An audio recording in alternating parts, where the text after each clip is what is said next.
Halo Bapak dan teman-teman semua, perkenalkan nama saya Ido Rafael Siregar. Saya dari kelas 2 Sistem Informasi B dari program studi Sistem Informasi.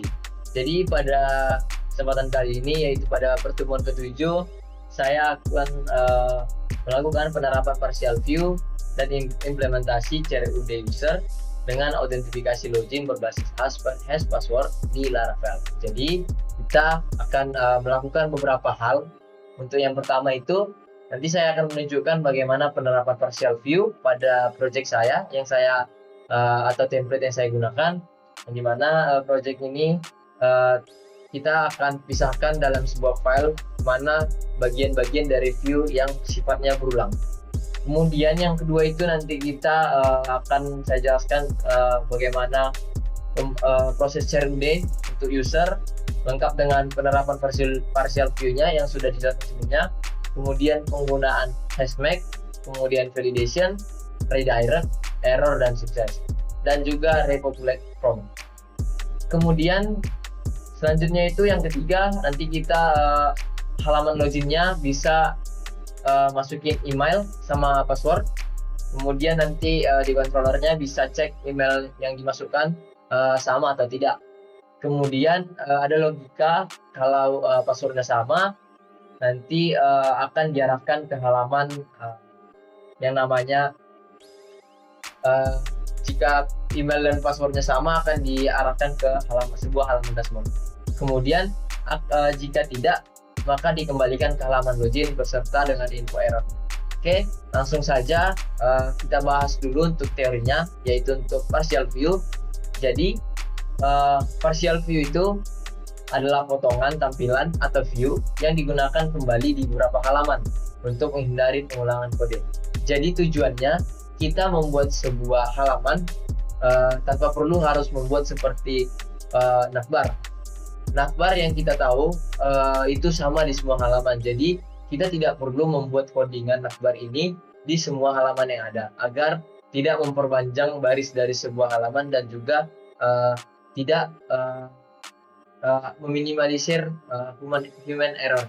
Jadi selain di foldernya rapi, proses kita mengubah sebuah navbar juga gampang karena kita tidak perlu mengubah sebagai contoh navbar, kita ada yang kita ubah contoh tujuan dari sebuah button, kita mau ubah misalnya dia ketika kita klik button ini akan mengarah ke sini.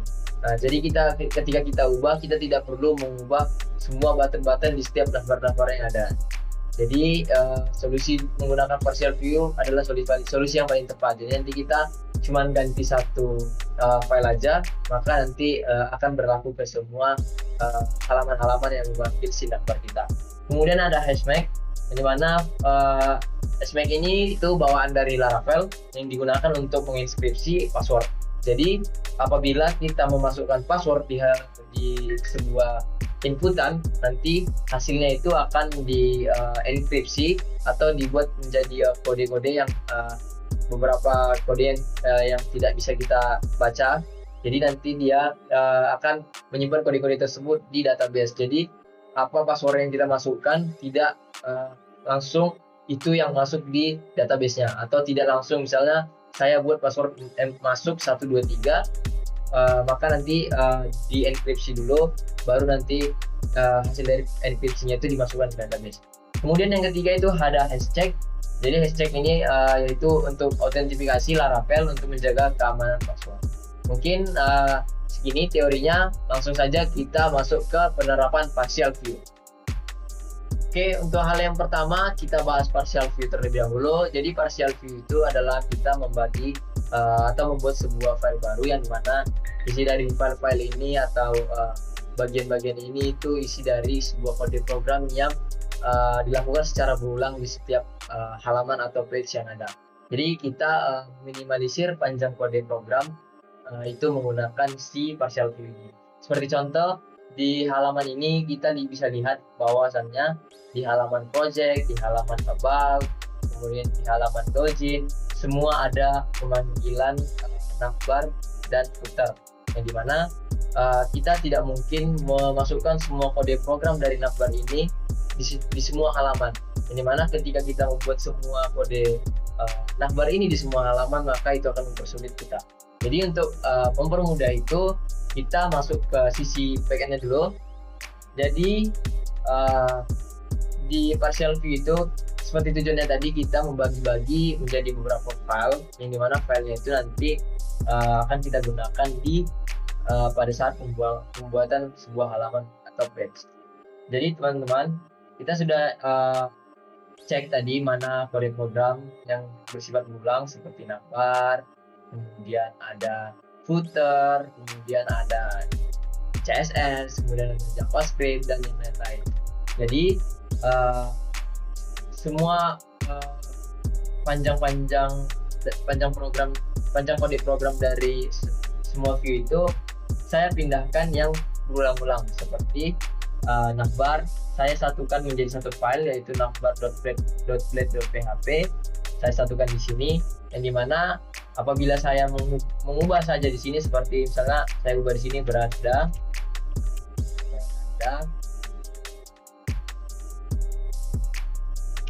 maka ini akan berubah menjadi beranda di semua halaman tanpa perlu mengubah kode program dari setiap navbar yang ada. Seperti kalau saya masuk ke halaman about, maka tetap beranda. Jadi semua kode program ini, semua kode program yang menunjukkan bahwa dia itu navbar, saya buat ke halaman navbar. Kemudian di sini ada CSS, yang dimana saya membuat semua pemanggilan CSS di sebuah satu halaman, yang dimana di satu halaman ini itu memuat semua pemanggilan CSS. Karena jika kita tidak membuat seperti ini, maka panjang dari kode program yang hampir 50 baris ini itu harus kita inputkan di masing-masing halaman jika kita tidak menggunakan partial view. Kemudian saya membuat sebuah footer, karena footer itu di semua halaman itu dipanggil. Jadi untuk meminimalisir panjang kode program, saya buat dari satu file. Di sini saya masukkan semua untuk footer, yang dimana jika kita coba misalnya company ini kita ganti, misalnya saya ganti jadi perusahaan, maka nanti di semua halaman footernya akan berganti menjadi yang semulanya company jadi perusahaan. Kita bisa lihat, ini perusahaan, maka nanti di semua halaman itu akan menampilkan perusahaan. Kemudian untuk header juga saya satukan sini header. Kemudian begitu juga JavaScript. Jadi kita tidak perlu melakukan pemanggilan JavaScript di semua halaman yang akan kita buat. Jadi saya bisa pisah, ada CSS, ada footer, ada header, JavaScript, navbar, preloader. Jadi preloader ini itu jika teman-teman sadari, ketika kita masuk ke sebuah halaman nanti ini dia menampilkan halaman loading, itu yang namanya preloader. Jadi saya membuat preloader di setiap halaman. Jadi karena saya rasa preloader ini berulang, saya buat dia menjadi satu buah file, karena saya ingin ketika kita mengganti halaman atau si preloader ini aktif. Kemudian ada WA Blade, yang dimana WA Blade ini saya ingin menampilkan halaman, jika diklik menampilkan WA ini di setiap halaman. Jadi saya membuatnya jadi satu file agar tidak terjadi yang namanya perulangan kode. Kemudian ketika kita sudah membuat file-file ini atau memisahkan ke setiap file-file, kita buat sebuah file yang namanya app.blade, yang dimana di app.blade ini itu fungsinya untuk ibaratnya memanggil semua memanggil semua isi dari file-file ini. Pertama, kita buat struktur HTML biasa, yang dimana ada HTML, dibuka dengan HTML, kemudian ditutup dengan HTML, kemudian ada head. Jadi di halaman di kode program head ini kita memanggil yang kode-kode program yang penting. Kemudian kita kasih title dari head kita. Kemudian saya di sini melakukan pemanggilan yang namanya include view layout.guest.css, yang artinya kita akan memanggil file CSS ini. Jadi nanti dia di setiap halaman yang kita gunakan layout, dia nanti akan memanggil CSS. Kemudian kita masuk ke tag body, yang dimana seperti yang kita tahu di tag body lah isi dari navbar, footer, konten, dan lain-lain. Jadi untuk yang pertama itu saya memanggil file view, yaitu preloadernya, agar preloader itu berada di posisi paling atas ketika pada saat melakukan perpindahan halaman dia menampilkan loading. Jadi saya memanggil file tersebut. Kemudian untuk navbar saya panggil include layout guest navbar, yang artinya dia masuk ke folder layout dulu, kemudian masuk ke folder guest, kemudian memanggil navbar. Jadi saya panggil navbar, maka nanti di setiap halaman dia manggil navbar. Kemudian saya manggil WA, kemudian saya panggil footer menggunakan fungsi include. Jadi fungsi include itu untuk memanggil semua file-file yang akan kita masukkan ke setiap halaman-halaman yang akan kita buat. Yang menjadi pembeda itu yaitu yield, yang artinya inilah bagian yang bisa kita ubah-ubah di semua halaman. Jadi misalnya saya ingin membuat sebuah halaman misalnya about, jadi isi halaman about itu tidak perlu lagi memanggil ini semua. Jadi kita hanya butuh kode program untuk isi kontennya aja. Jadi kita tidak perlu membuat navbarnya, headnya, footernya, dan lain-lain. Jadi kita hanya tinggal fokus isi dari si kontennya. Jadi fungsi yield ini untuk menandai jika kita memanggil di view, sebagai contoh di sini di halaman about, kita bisa lihat seperti ini, udah gampang. Kita bisa lihat di sini ada juga.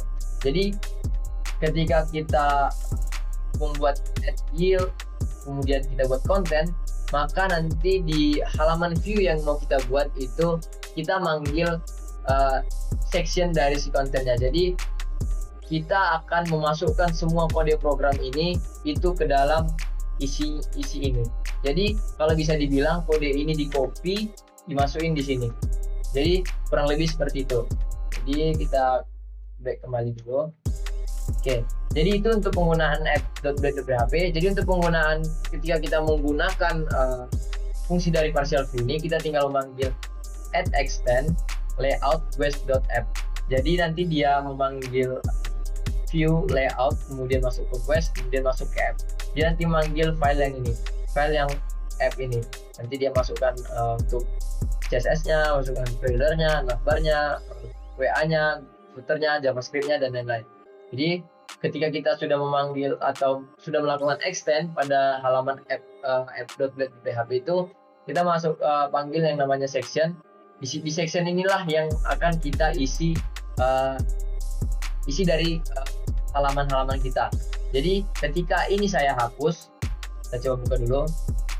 Jadi sekarang itu ketika dia memanggil extend ini, dia nanti memanggil semua navbar, CSS, dan lain-lain. Kemudian kita masukkan konten, semua kodenya ini kita masukkan, itu nanti akan mengisi ini semua. Jadi ketika kode ini saya hapus, saya coba hapus ya teman-teman, saya coba hapus, maka nanti berubah, tinggal navbar dan footernya saja. Kita coba lihat, maka yang tersisa navbar dan footer. Itu kalau kita hapus isi dari si kontennya. Jadi nanti logikanya semua isi dari konten ini itu dimasukkan ke sini, bagian konten ini. Jadi itulah untuk penggunaan partial view, yang dimana cara berikut ini saya gunakan di setiap file. Misalnya ketika saya ingin menampilkan proyek-proyek, saya memanggil extend menggunakan fungsi extend, saya panggil layout app-nya, kemudian saya isi kontennya. Jadi yang berubah di setiap halaman itu hanya isi kontennya saja, mulai dari setelah navbar, misalnya dari sisi ini sampai ke bawah, namun tidak berikut dengan footernya. Jadi itu untuk penggunaan dari partial view. Jadi saya sangat senang bisa mengetahui penggunaan partial view ini, karena sangat memudahkan saya untuk melakukan pembuatan sebuah halaman. Jadi saya bisa melakukan tampilan yang konsisten. Misalnya saya tidak perlu membuat kode-kode program dari setiap halaman-halaman view. Misalnya saya ingin buat navbar, jadi saya harus buat navbar di semua halaman. Itu tidak efisien. Oleh karena itu, dengan partial view ini sangat membantu saya dalam mengerjakan atau membuat sebuah backspace. Jadi dan juga membantu saya dalam maintenance. Misalnya ada kesalahan di navbar, saya hanya tinggal masuk ke file navbar. Mungkin itu untuk partial view. Kita lanjut ke tugas yang berikutnya. Baiklah teman-teman, sekarang saya akan jelaskan proses CRUD user untuk usernya. Jadi lengkap dengan partial view, hasMake, validation, redirect, error atau sukses, kemudian repopulate from. Jadi mungkin saya akan jalankan proses CRUD-nya terlebih dahulu untuk halaman view-nya sambil kita melihat penggunaan sesuai dengan ketentuan ini. Jadi kita buat akun terlebih dahulu. Saya proses create. Oke, saya buat akun terlebih dahulu. Kemudian telah berhasil menampilkan yang namanya itu redirect menggunakan sekaligus mengirimkan pesan berhasil. Coba masuk di sini. Jadi untuk proses CRUD user itu saya buat di halaman data diri, yang dimana si user atau penggunanya bisa mengupdate data dirinya. Oke, saya akan tunjukkan satu-satu bahwasannya saya telah berhasil atau tugas saya telah lengkap dengan penerapan yang sesuai dengan ketentuan. Pertama katanya itu harus menerapkan partial view. Di sini saya telah menggunakan penggunaan partial view. Kita bisa lihat di warga index bahwasannya saya telah menggunakan fungsi dari partial view. Kemudian katanya kita harus menggunakan hasMake, di mana hasMake ini itu digunakan tadi untuk mengubah atau mengenkripsi password yang kita masukkan pada saat kita melakukan register. Jadi kita bisa lihat di yang namanya out controller. Di sini saya telah menggunakan fungsi hasMake, di mana ketika kita coba buat akun baru agar bisa lebih jelas. Jadi ketika saya melakukan daftar, ketika saya masukkan di sini sandi ini, itu nanti akan diubah menggunakan fungsi hasMake atau fungsi bawaan dari si Laravel-nya, nanti diubah menjadi atau dienkripsi passwordnya. Kita coba buat misalnya testing hasMake. Kita buat akun, kita coba seperti ini, gmail.com. Kemudian ini sandinya, passwordnya. Oke, kita bisa lihat di database kita buktikan dulu bahwasannya belum ada akun ini. Kita bisa lihat di sini belum ada akunnya.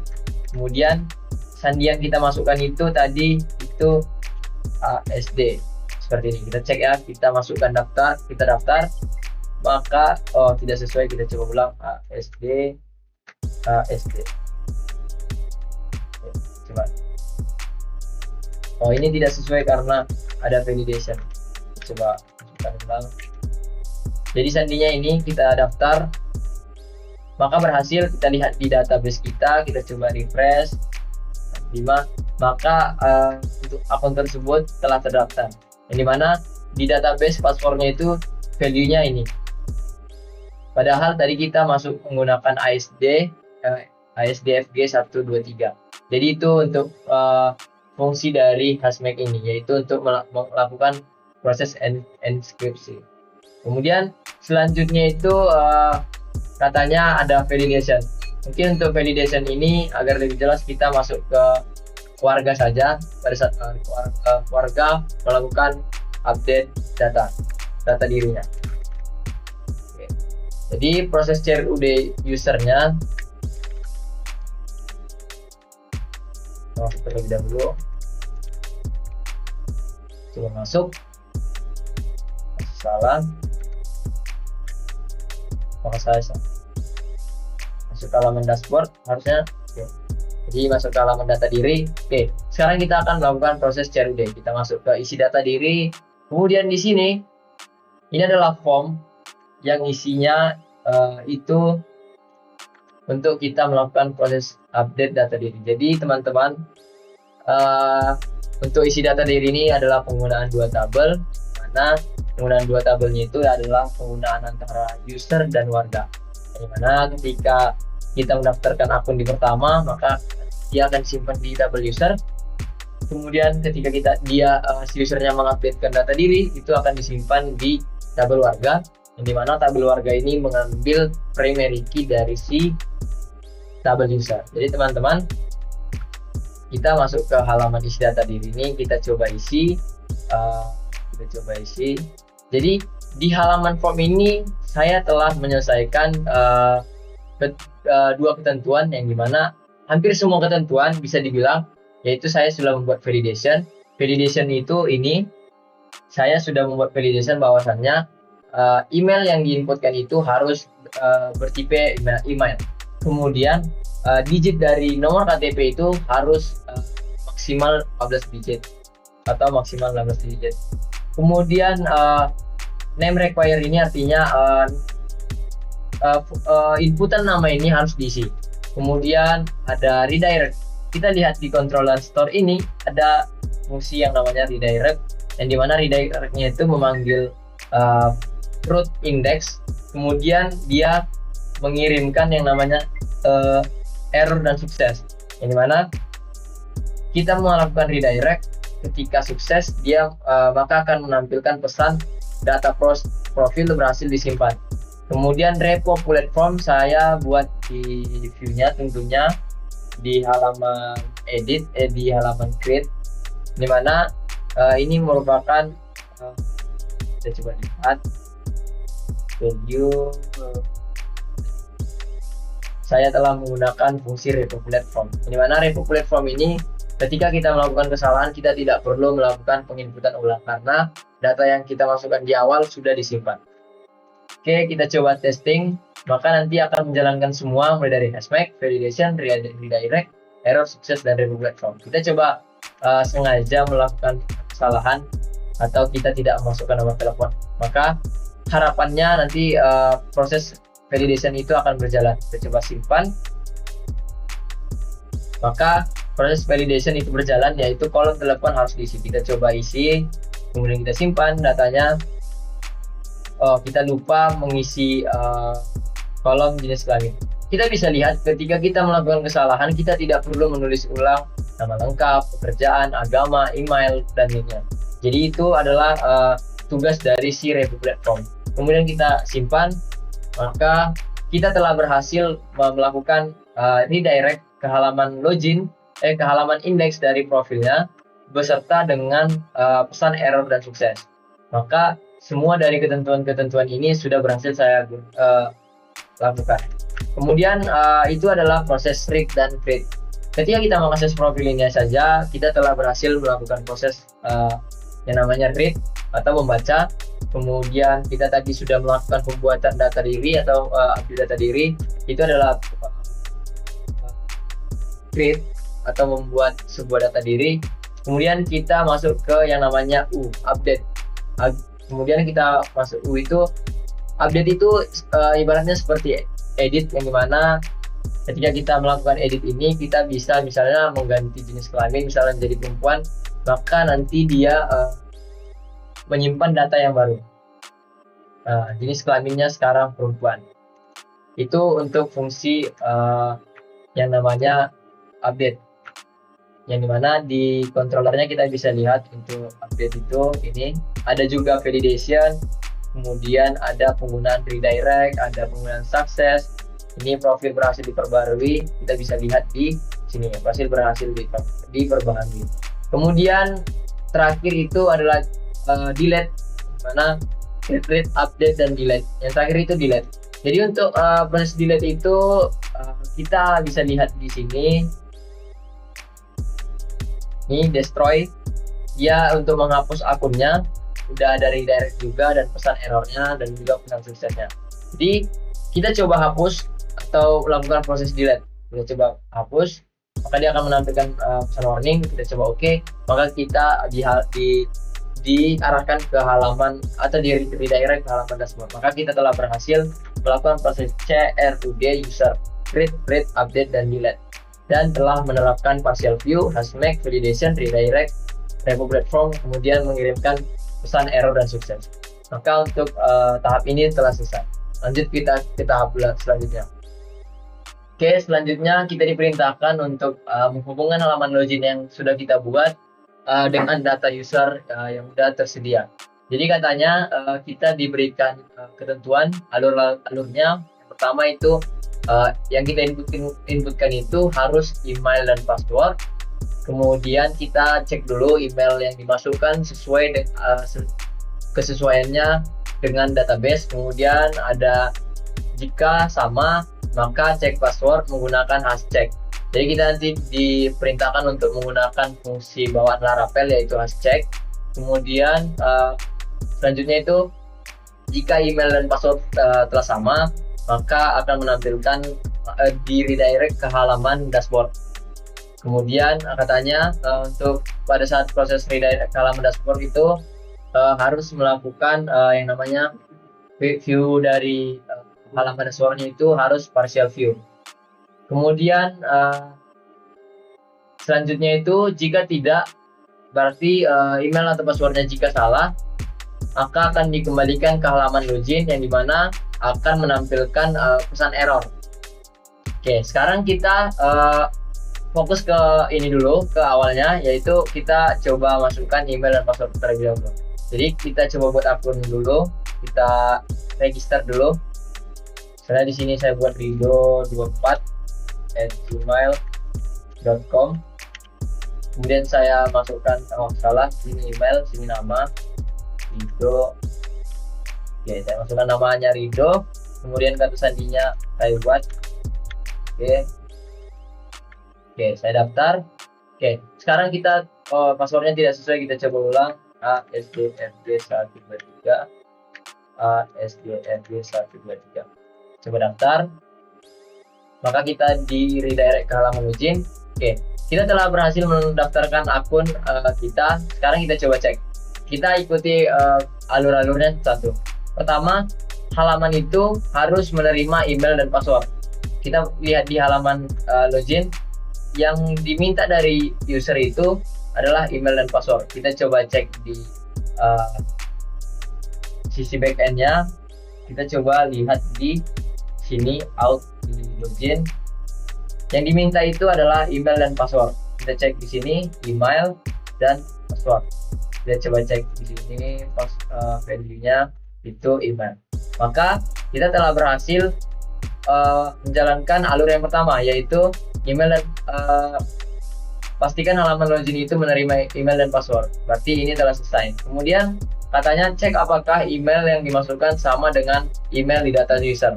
Kita untuk membuktikan ini, kita masuk ke controllernya, yaitu pada out controller. Kita coba di function login. Ini function login. Jadi di function login ini katanya tadi cek apakah email yang dimasukkan sama dengan email data user. Kita cek di sini. Ini adalah kode program untuk melakukan validasi, yang dimana ketika si user misalnya tidak memasukkan format email, maka nanti keluar pesan error seperti format email tidak valid. Oke, ini adalah kode program untuk melakukan validation. Yang sekarang kita fokus itu ke ngecek apakah si email yang dimasukkan itu sesuai dengan email yang ada di database. Jadi untuk ngeceknya itu menggunakan kode program yang ini, yang dimana artinya dia masuk ke usernya dulu, ke model user, kemudian dia ngecek where email sama dengan email yang kita masukkan. Artinya ketika yang ada di database yang ini, yang email ini, kolom email sesuai dengan email yang kita masukkan, request email ini, maka ketika ini sesuai atau bernilai true, maka kita baru bisa menjalankan ini. kita coba masukkan email yang tidak sesuai. Sebagai contoh, email yang tidak pernah saya daftar misalnya seperti ini, contoh 1@gmail.com. Oke, saya buat seperti ini. Harusnya email ini tidak ada di database. Harusnya dia akan masuk ke if yang ini, menampilkan pesan error yang ini. Ketika kita menampilkan pesan error yang ini, kita juga telah berhasil menjalankan yang namanya menampilkan info error. Jadi ketika kita masukkan email yang nggak ada di database, kita coba masuk, maka nanti dia menampilkan pesan error email tidak terdaftar. Jadi fungsi ini telah berhasil. Jadi dia ngecek data email di database dengan data email yang ada di yang kita masukkan. Maka kita telah berhasil yang ini cek apakah email dimasukkan dengan email data user. Selanjutnya kita masuk ke yang ini, yang poin ketiga. Jika sama, maksudnya jika email yang kita masukkan sama dengan database, maka lakukan proses cek password menggunakan hashcheck. Fungsi hashcheck ini adalah fungsi bawaan dari Laravel, yang dimana dia ngecek password yang kita masukkan dengan password yang ada di database, yang dimana fungsi hashcheck ini melakukan proses dekripsi atau melakukan penerjemahan dari yang semulanya passwordnya telah dienkripsi, dicek dengan password yang kita masukkan. Jadi untuk menjalankan itu kita memanggil fungsi hashcheck ini. Jadi kita cek di sini, ketika emailnya sudah sesuai, maka nilai if ini bernilai false karena di sini dijelaskan ada tanda seru user. Berarti artinya ini false, maka ini bernilai true, makanya ini tidak dijalankan. Maka langsung masuk ke if yang ini. Di sini ada fungsi hashcheck yang dimana katanya kalau salah atau tidak sesuai passwordnya dengan database, dia nanti akan mereturn pesan password salah. Namun jika benar ini bernilai false, maka dia akan melakukan login. Kita coba cek, kita masukkan email yang benar, apa yang terjadi ketika kita memasukkan email yang benar, gmail.com. Namun kata sandinya salah. Kita coba lihat apa yang keluar. Berarti tadi video 4@gmail.com. Kita coba masukkan password yang salah. Nah, dia menampilkan pesan bahwasannya password salah. Artinya dia sudah berhasil mengecek email terdaftar di database. Kemudian if yang ini tidak dijalankan, if yang ini yang dijalankan. Katanya pesan error yang ini itu terjadi karena ada ketidaksesuaian antara password yang kita masukkan dengan password yang database. Maka dia menampilkan pesan password salah ini. Oke, maka kita telah berhasil melakukan poin yang ketiga ini, dimana jika passwordnya salah maupun benar, dia nanti akan infokan info errornya itu bagaimana. Kemudian selanjutnya pada poin keempat, jika email dan password sama dengan database, maka kita disuruh menampilkan halaman dashboard. Artinya kita melakukan redirect ke halaman dashboard. Kita cek di sini, ketika fungsi ini bernilai false, maka dia masuk ke sini, di mana kita telah berhasil login. Dia menentukan sessionnya, kemudian kita di redirect ke halaman dashboard dengan pesan berhasil login. Oke, di sini return dashboard. Kita coba masukkan password yang benar. Apa yang terjadi? Harusnya kita masuk ke halaman dashboardnya. Kita coba masuk, maka kita akan berhasil masuk ke halaman dashboard kita. Dan dimana di halaman dashboard ini telah mengambil dari data user, yang dimana bisa kita lihat di sini. Tadi saya masukkan pada proses register, saya masukkan nama lengkapnya itu Rido. Di sini juga dia memanggil Rido. Jadi di halaman ini, di halaman view ini sudah ada pemanggilan data dari si usernya. Jadi kita coba lihat lagi. Jika sama, maka tampilkan halaman dashboard yang tentunya sudah partial view. Yang dimana halaman dashboard saya ini sudah partial view, yang ditandai dengan penggunaan extend layout west.app, kemudian penggunaan section, content, uh, dan juga penggunaan app dan lain-lain. Oke, mungkin untuk keempat poin ini telah berhasil. Kemudian poin yang kelima itu, jika tidak maka kembali ke halaman login. Yang ke poin yang kelima ini sudah berhasil kita jalankan sebelumnya, karena tadi pada saat kita melakukan memasukkan password yang salah, dia sudah menampilkan info dari errornya. Mungkin sekian yang dapat saya sampaikan. Apabila ada kesalahan kata, saya minta maaf. Akhir kata, saya ucapkan terima kasih. Sampai jumpa di video-video selanjutnya.